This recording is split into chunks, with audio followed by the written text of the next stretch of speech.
Karena mungkin bagi banyak orang yang akan melihat ngapain sih alam kok sampai spiritual ya, udah gila kali ya. Ya mungkin begitu ya. Dan ada yang melihat seperti itu ya. Ya saya pikir banyak lah ya, meskipun tidak diceritakan gitu. Baik. Dan saya terima-terima aja lah ya, nggak apa-apa gitu, nggak apa-apa. Katanya jalan mencapai Tuhan itu jalan apa ya? Jalan yang sangat personal gitu ya. Ya. Jadi saya hanya bercerita perjalanan saya untuk mencari Tuhan dengan alam gitu. This is Brian Podcast. Look yourself and contemplating to the core. Take a seat, cause now you're listening to Brian Podcast, babe.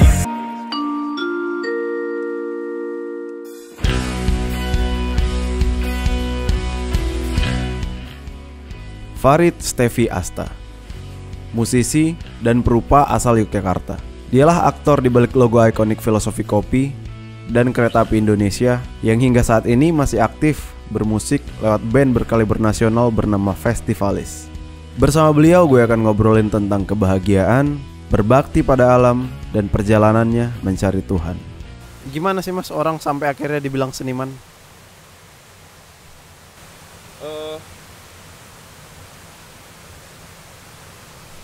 Saya pikir nggak bisa seniman itu self-proclaim gitu, self-proclaim artis gitu. Saya sih lebih senang menyebut diri saya sebagai perupa sekarang ya. Perupa ya? Merupa saja, bekerjanya kemudian merupa, menghasilkan produk-produk atau karya-karya rupa gitu. Baik itu desain, baik itu painting, baik itu instalasi segala macam. Tapi bahwa saya menjadi seniman atau belum, itu sebenarnya nanti harusnya orang lain yang kemudian menyemat gitu ya. Apakah saya layak atau belum gitu ya. Tapi sejauh yang saya pandang atas, karena saya juga menyemat predikat seniman pada orang lain kan gitu. Iya. Nah artinya kan saya memproses itu juga. Iya. Ada yang kemudian belum saya semati sebagai seniman, ada yang sudah gitu. Iya. Buat saya salah satu hal mendasar yang membuat seseorang menjadi seniman adalah melakukan hal yang dia yakini. Oke. Melakukan hal yang benar-benar dia yakini, terus kemudian dimanifestasikan menjadi karya gitu. Itu menurut saya kemudian ini orang nih seniman nih gitu. Oke. Dan yang mereka yakini bisa jadi adalah hal-hal yang kemudian kita ragukan. Oke. Kemudian lewat karya itu kemudian bisa mempengaruhi saya. Baik. Bahwa kemudian lewat karya mereka, dia lewat kemudian cara dia menceritakan karyanya, cara dia membawakan diri dalam publik, itu membuat saya kemudian berpikir ulang bahwa ini menarik ya menjalani yang dia jalani gitu ya. Mempengaruhi saya gitu. Dan dengan begitu saya kemudian menyemat ini adalah seniman gitu. Oke. Jadi kalau misalnya ya akhirnya kemudian jika hanya menggambar saja, jika hanya bermusik saja, jika hanya membuat karya saja, tapi kemudian tidak punya keyakinan yang diperjuangkan, saya pikir juga ya masih jauh lah ya dari predikat kesenimanan yang tadi ditanyakan gitu ya. Dan saya pikir itu juga proses yang panjang. Jadi saya tidak mau buru-buru kemudian bukan itu ya. Saya juga tidak yakin bahwa kemudian ada masanya kemudian saya menjadi seniman. Oh ya? Tapi saya yakin bahwa saya sedang berusaha untuk membela keyakinan saya gitu. Apa yang saya yakini dan kemudian saya coba tawarkan ke publik lewat justru karya-karya. Itu dulu ya mas ya? Iya. Bukan saya seniman, justru gimana saya membawa yang saya yakini ini ya? Yap. Dan kemudian dilontarkan pada orang lain lewat karya gitu. Dan itu mungkin pola yang saya lakoni juga di musik, di seni rupa, di desain bahkan gitu ya. Ya desain mungkin agak susah ya karena desain kebanyakan praktek desain saya masih kebanyakan di desain komersial. Yeah. Tapi tawaran-tawaran bahwa saya meyakini begini nih, ya sudah saya ceritakan lewat karya.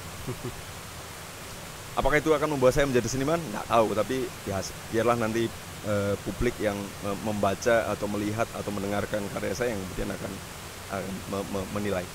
Oke. Mas Farid, dasar ya aku nanya ya. Merasa dirinya keren kah?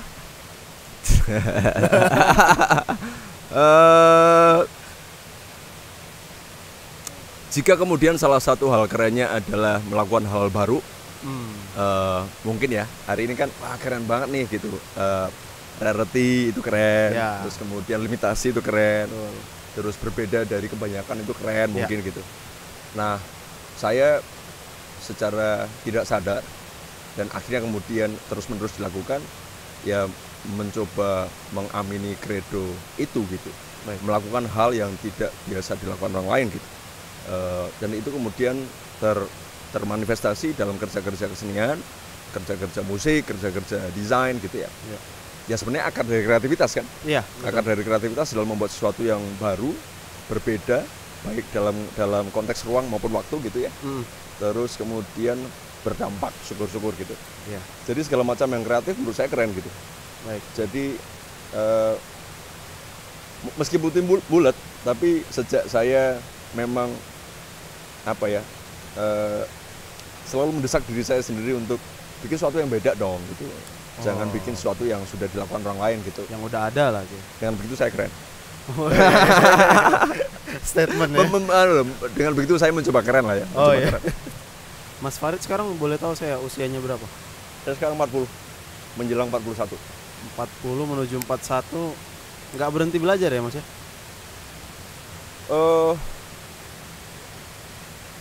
Mungkin salah satunya kemudian hari ini kemudian saya melepaskan kantor. Libertas Creative Colony sudah tidak dalam kendali manajemen saya.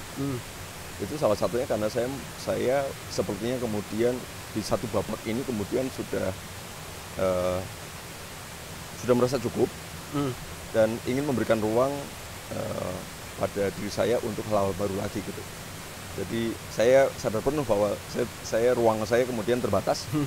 Jadi kalau misalnya ingin mempelajari hal baru, memang harus menanggalkan yang lain gitu ya.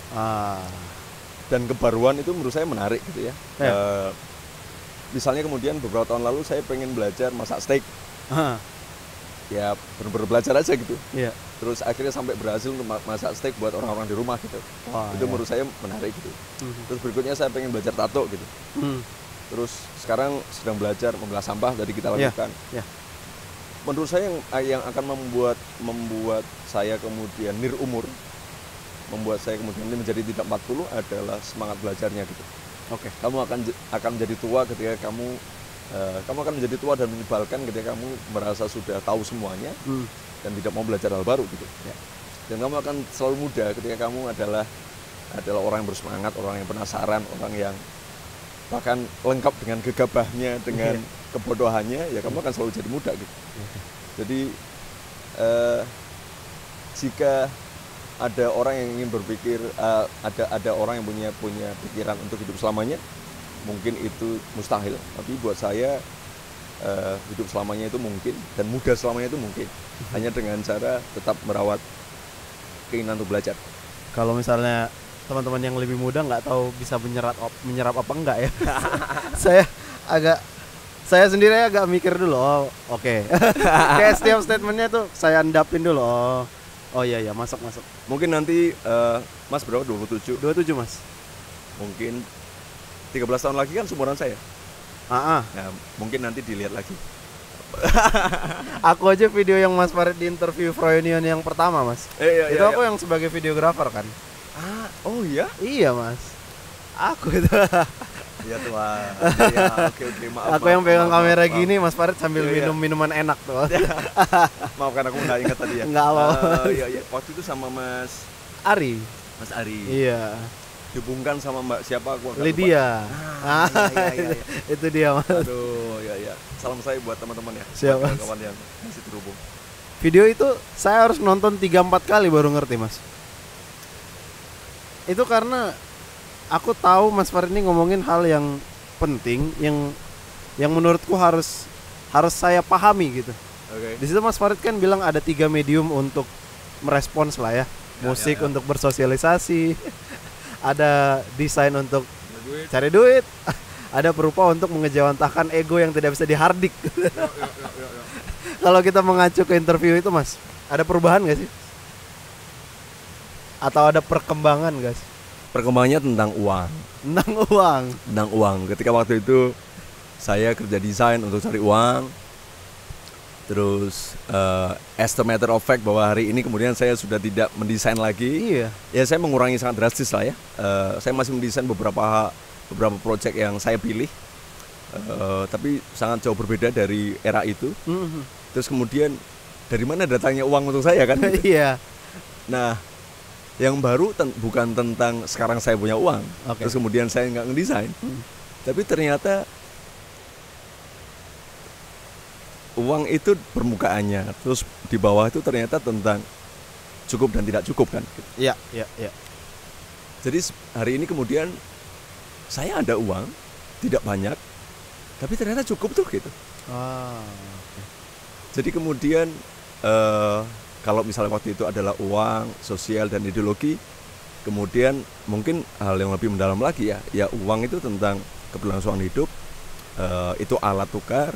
Tapi kemudian ada yang lebih mendasar ya, kamu mau seberapa gitu. Iya, cukupnya ya, Mas. Mau Ya? cukupnya mau seberapa gitu. Nah. Dan hari ini kemudian anak istri saya masih bisa makan, saya syukuri. Tidak kehujanan, saya syukuri.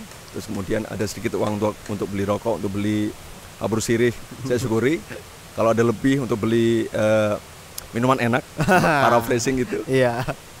Dan cukup ternyata gitu. Iya.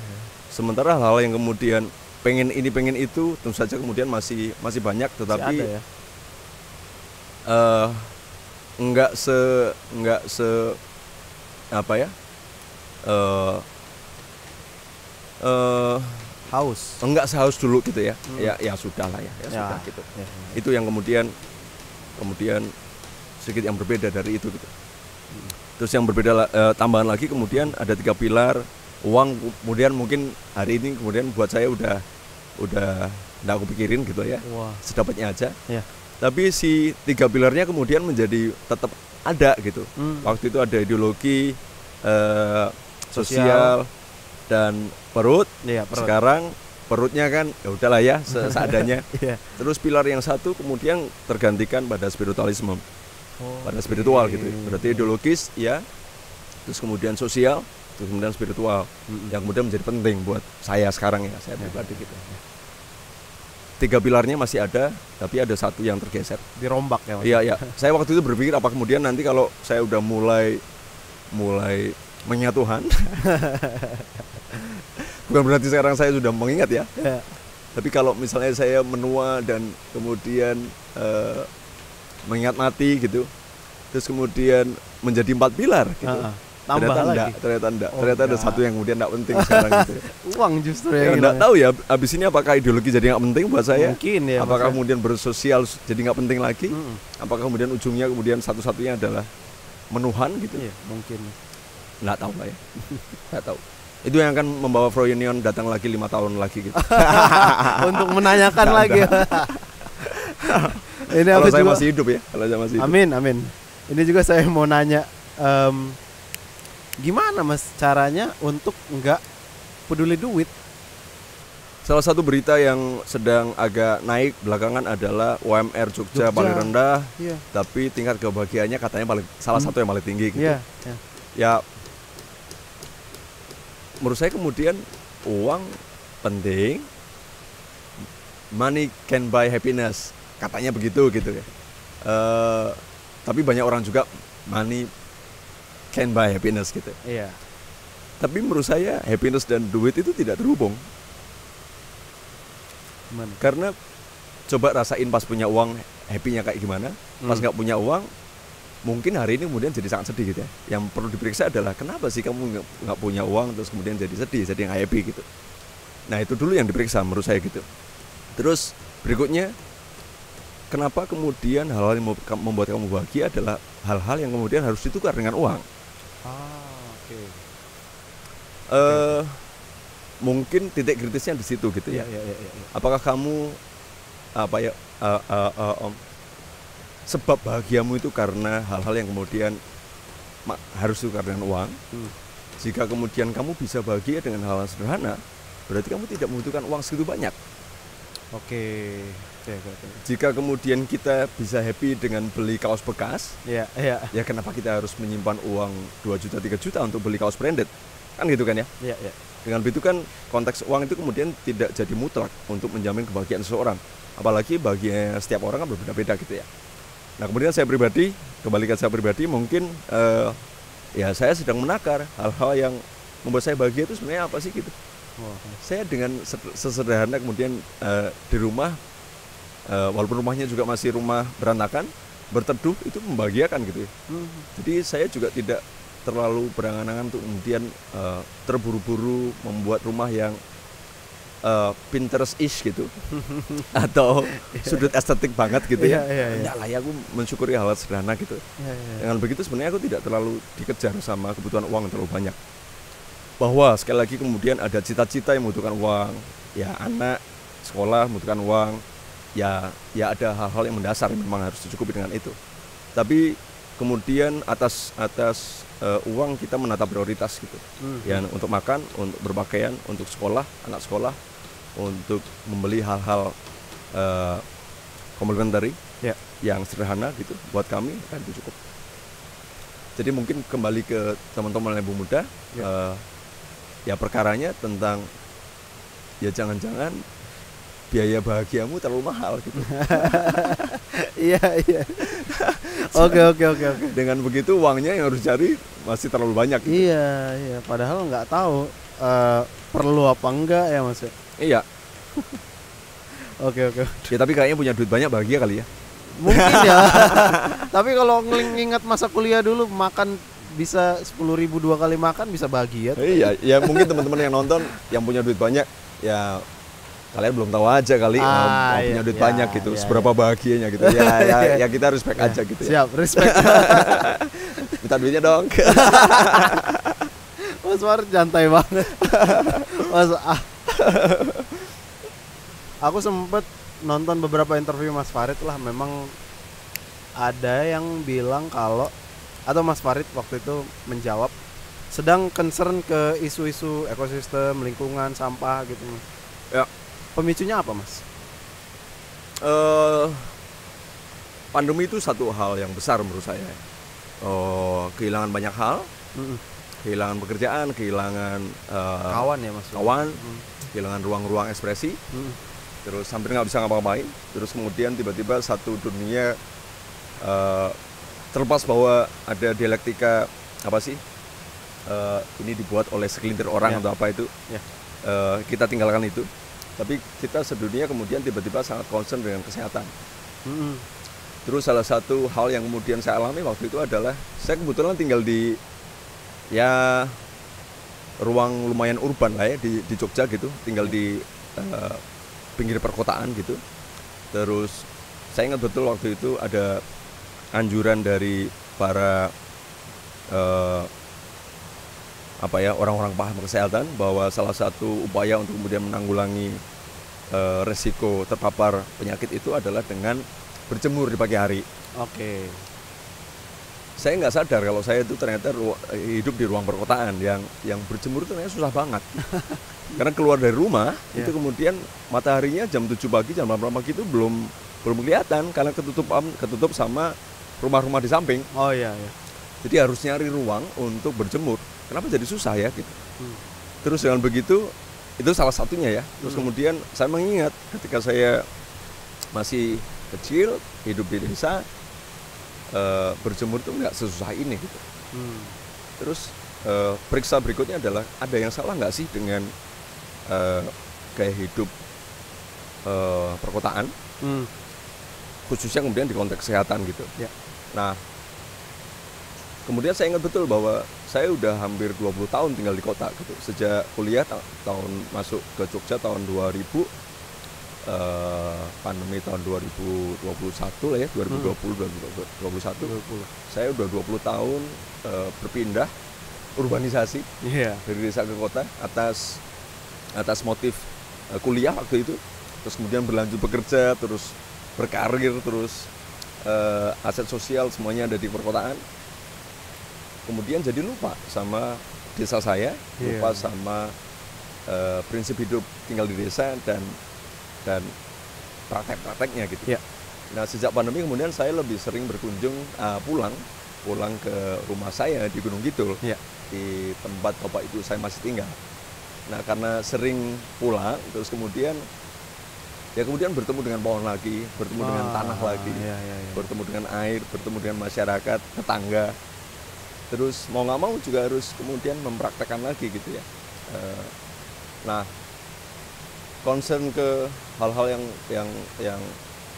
yang berbau environmental gitu, ya dimulainya dari situ. Gitu. Jadi kemudian terdorong kesadarannya untuk kembali memikirkan alam lah ya, belajar gitu, Iya. belajar. Gitu. Nah awalnya hanya karena itu, karena saya tercerabut dari desa gitu. Iya, Mas. Gitu. Nah sekarang kemudian bergulung-gulung, jadi banyak hal yang kemudian saya coba pelajari lah tentang itu. Menanam pohon, memilah sampah, Iya. membibit pohon, terus kemudian mencoba melakukan atau mempelajari seni-seni tradisi. Begitulah, ini tema saya sekarang pasca pandemi seperti itu. Apa sih yang didapat kalau misalnya ke alam gini, Mas? Saya mungkin sedikit orang yang menolak narasi kita harus menyelamatkan bumi atau menyelamatkan alam gitu ya. Saya menolak cara mendekati narasi alam dengan cara seperti itu gitu. Karena apalah kita atas alam gitu ya, kita hanya kecil, alam semesta itu sangat besar. Iya ya. Jadi apa daya kita untuk menyelamatkan Nggak gitu cocok ya, Mas ya. nggak cocok menurut saya Kalimat gitu ya. ini. Tapi saya lebih senang menggunakan kalimat berbakti pada bumi, bahwa alam semesta ini kemudian yang menumbuhkan segala tanaman yang kemudian kita makan, dan kemudian menghadirkan air yang kemudian kita minum, menghadirkan udara yang kemudian kita hidup, dan itu yang membuat kita hidup, dan kemudian bisa berpikir, bisa berkarya, itu kan ya awal mulanya dari alam gitu. Terus di beberapa narasi budaya utama, alam bumi itu juga merujuk pada sosok perempuan, ibu. Ya. Jadi menghormati alam, berbakti pada alam itu juga menurut saya juga seturut dengan upaya kita untuk berbakti pada ibu kita sendiri atau perempuan gitu. Ya. Untuk saya yang kemudian sampai hari ini kemudian belum cukup berbakti pada ibu kandung saya juga mempelajari bagaimana cara berbakti dengan alam. Terus selebihnya lagi saya mungkin pengalaman dengan alam itu pengalaman yang ya semoga ini tidak salah ya, tapi pengalaman yang sangat spiritual. Karena di budaya yang kemudian saya amini dan imani, alam semesta itu ya Tuhan yang mewujud, Tuhan yang kemudian fisik ada gitu ya. Ketika Tuhan itu spiritual, sementara perwujudan secara fisiknya adalah alam yang kita tinggali ini gitu. Dan menurut saya kemudian mendekat dengan alam itu juga upaya untuk mendekat pada Tuhan gitu. Jadi dapatnya, ketika pertanyaannya dapat apa sih kalau dari alam, saya pikir pengalaman bersepeda. Banyak teman-teman pesepeda yang ditanyain apa sih dapatnya bersepeda gitu. Iya. Ada momen kontemplatif gitu kan, Iya, yang sendirian, dengan tenaga sendiri kemudian bisa mencapai sebuah tempat yang kita nggak pernah bisa bayangkan. Iya. Terus mengalami duduk melamun di antara rumput, di antara pohon gitu ya. Menurut saya itu momen spiritual gitu ya. Itu kemudian kita menyadari bahwa kita hidup karena berkah dari Tuhan gitu. Terus dengan alam kita mengingat Tuhan gitu. Di sela-sela kesibukan kita sebagai manusia yang bodoh, yang sok tahu, yang terlalu sibuk bekerja, terlalu sibuk cari duit, yang kadang-kadang lupa sama Tuhan ya. Iya. Nah saya sendiri kan lemah nih mendekat dengan Tuhan dengan cara beribadah dengan agama gitu. Saya sangat lemah dan saya bisa bilang saya nggak tahu tentang itu gitu. Nah buat saya Tuhan itu ada, hadir, mutlak. Terus saya ketemu dengan Tuhan di alam. Jadi itu dapatnya saya sekarang lah gitu.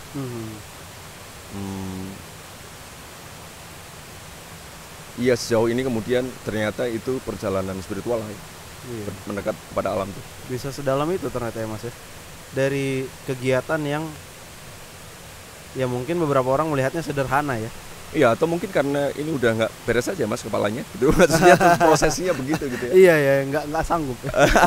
Karena mungkin bagi banyak orang yang akan melihat, ngapain sih alam kok sampai spiritual ya, udah gila kali ya. Ya mungkin begitu ya. Dan ada yang melihat seperti itu ya. ya saya pikir banyak lah ya, meskipun tidak diceritakan gitu.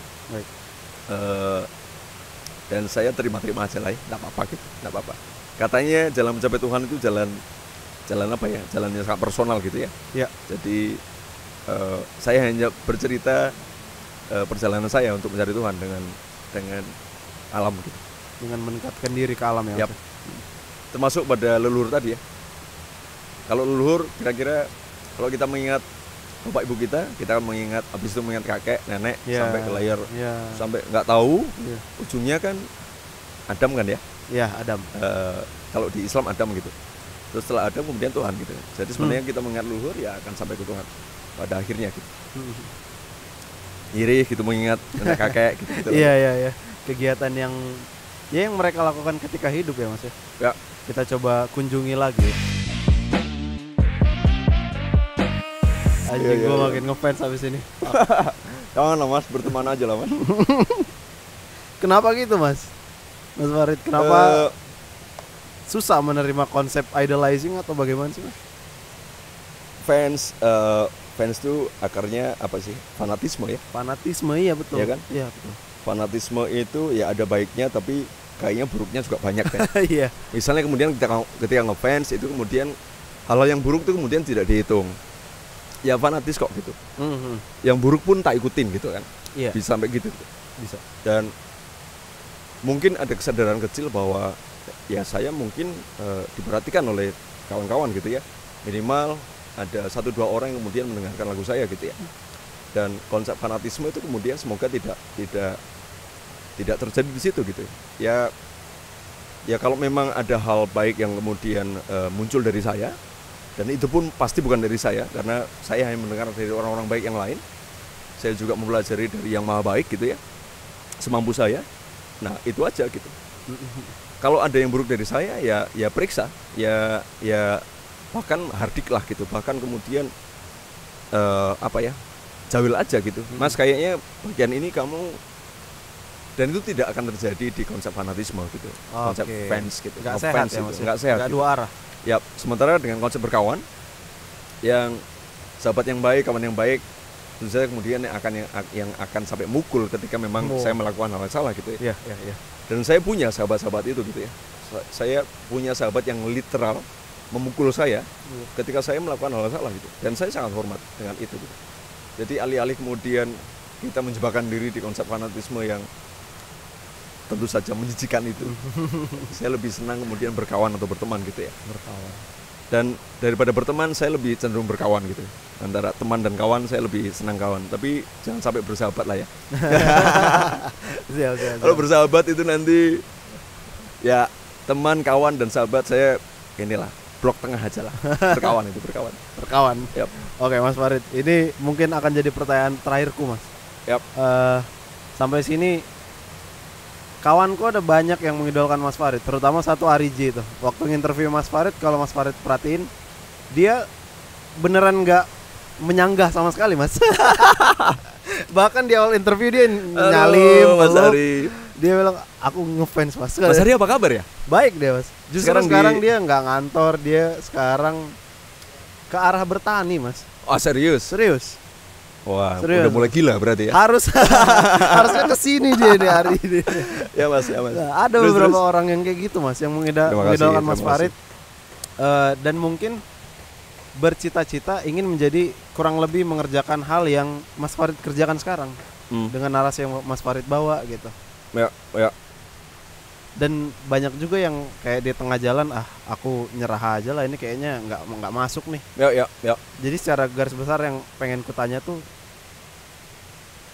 Mas Farid mau bilang apa untuk orang-orang yang masih pegang mimpinya gitu, terlepas dari banyak orang yang hardik yang dia percayai. Saya pikir setiap kawan-kawan muda itu punya kesempatan yang sama untuk menjadi seniman ya. sejak seniman yang tadi itu punya keyakinan, Ya. terus kemudian dibela habis-habisan, Ya. kemudian tapi dimanifest dengan karya ya, tetap ada karyanya gitu. Tidak selesai di Kepala gitu ya. Tidak selesai di di tweet war atau tidak selesai di komen-komen di kolom komen sosial media gitu ya. Harus ada karyanya gitu. Yang pasti kemudian harus mencari, menurut saya kemudian mimpinya kemudian dicek ulang terus ke diri gitu. Apakah ini benar-benar mimpiku?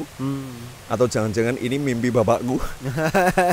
Atau jangan-jangan ini mimpi dia yang kucintai? Supaya aku terlihat seperti apa? Ya. Apakah ini benar-benar mimpimu? Ya kemudian periksa ke diri terus menerus gitu. Nah, akan sangat membahagiakan ketika patahnya mimpi itu ketika teman-teman kemudian sadar bahwa ini bukan mimpiku nih. Ini adalah mimpiku yang bias karena aku mengidolakan seseorang gitu ya. Itu kemudian merujuk pada teman-teman yang mungkin memperhatikan saya gitu ya. Jangan mimpi kemudian jangan dibangun menurut saya, jangan dibangun atas pengidolaan gitu. Oke. Tapi dibangun atas apa sih dampaknya yang orang yang kamu idolakan padamu gitu. Misalnya nih dari saya aja gitu, saya mengidolakan beberapa seniman gitu ya. Mereka memberikan dampak pada saya gitu. Misalnya dampaknya adalah kerja kerasnya gitu. Ada etos kerja keras, ada etos membela yang diyakini, ada etos kemudian tidak peduli apa yang dibicarakan orang atas karyanya gitu. Nah, yang kemudian saya gunakan sebagai bahan bakar untuk mencapai mimpi saya sendiri gitu. Oke. Jadi saya tidak menjalani mimpi orang gitu. Oke.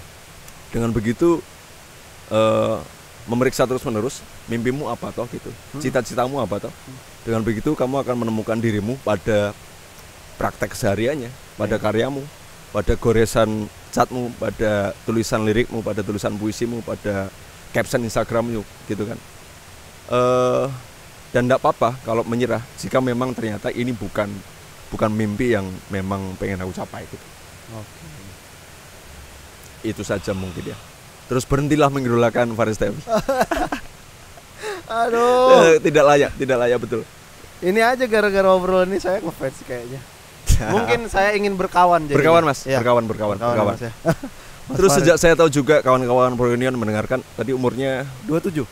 Kalau teman-teman karakter Pendengar tuh ya penonton. mungkin 17 ke 25. saya mau kasih disclaimer tentang merokok. Hari ini saya merokok sepanjang podcast saya merokok. Di interview yang pertama saya merokok. Saya tadi menceritakan saya merokok mulai semester 6 kali ya. 6 ya, kuliah. Itu sejak kali pertama saya dapat duit sendiri. Waduh. Ya jadi ya disclaimer aja gitu ya. Iya, Mas. Supaya enggak nanti beban moral saya. Oke. Udah duit sendiri ternyata Mas Farid ngerokoknya. Iya, saya dapat duit pertama dari cetak mencetak waktu bikin kartu nama, dapat duit, terus bisa mulai beli rokok, beli alkohol, terus kemudian menjadi Farid Stefy yang sekarang. Keputusan yang disesali nggak Mas? Merokok? Tidak pernah. Mantap sekali. Tidak pernah. Mantap sekali Mas Farid. Yang membuat saya sakit bukan rokoknya tetapi pikiran-pikiran yang Iya. membebani saya gitu. Mas Farid, makasih banyak waktunya. Sama-sama Mas. Ceritanya, nasihatnya. Sehat selalu Mas Farid. Sama-sama berkawan ya. Ya siap Mas. Berkawan. Sekarang saya kalau ke Sumatera berarti ada saya. Haris Yanturi. Ada Haris Yanturi dan ada Sirih, ada Pinang, ada. Terima kasih ya kawan-kawan Prounion. Terima kasih banyak kesempatannya. Terima kasih Mas Farid.